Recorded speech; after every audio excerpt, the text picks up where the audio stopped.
मनुष्य के सिर के बारे में कुछ विचार आगे। सारी मस्तिष्क की शिक्षा है, तो मस्तिष्क तो बड़ा होता चला जाता है और जड़ें छोटी होती चली जाती है। मस्तिष्क का तो फूल फिक्र करते हैं हम उसकी, वह भारी हो जाता है और जड़ें हमारी विलीन होती चली जाती है।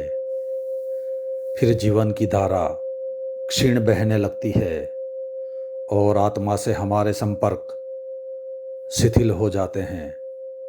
फिर धीरे धीरे तो हम उस जगह आ गए कि आदमी यह भी कहने लगा है, कहाँ है आत्मा? कौन कहता है कि आत्मा है? कौन कहता है कि परमात्मा भी है? हमें तो कुछ पता नहीं चलता है, पता चलेगा भी नहीं, पता नहीं चल सकता है।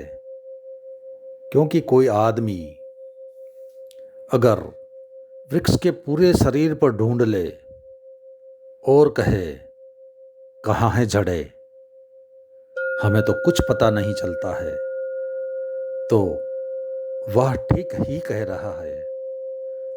वृक्ष के ऊपर कहीं कोई जड़ें नहीं हैं। जड़ें जहाँ हैं वहाँ तक हमारी पहुँच बिल्कुल बंद हो गई है। वहाँ तक हमारा ख्याल बंद हो गया है।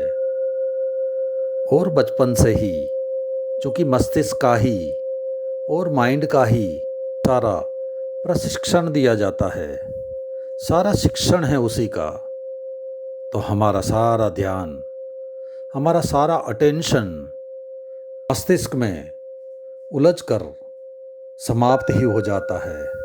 जीवन भर हम मस्तिष्क के आसपास ही घूमते रहते हैं, उससे नीचे हमारा ध्यान प्रवेश ही नहीं कर पाता। और हम देखते हैं कि साधक की यात्रा नीचे की तरफ है, वृक्ष के जड़ों की तरफ है। मस्तिष्क से उतरना है हृदय तक और हृदय से उतरना है नाभि तक, और नाभि के बाद ही कोई आत्मा में प्रवेश पा सकता है, उसके पहले कभी नहीं पा सकता। आमतौर से हमारे जीवन की गति नाभि से मस्तिष्क की तरफ है, साधक की गति बिल्कुल उल्टी होने को है। मस्तिष्क से नाभि की तरफ उसे नीचे उतरना है। बस आज इतना ही, बाकी अगले अध्याय में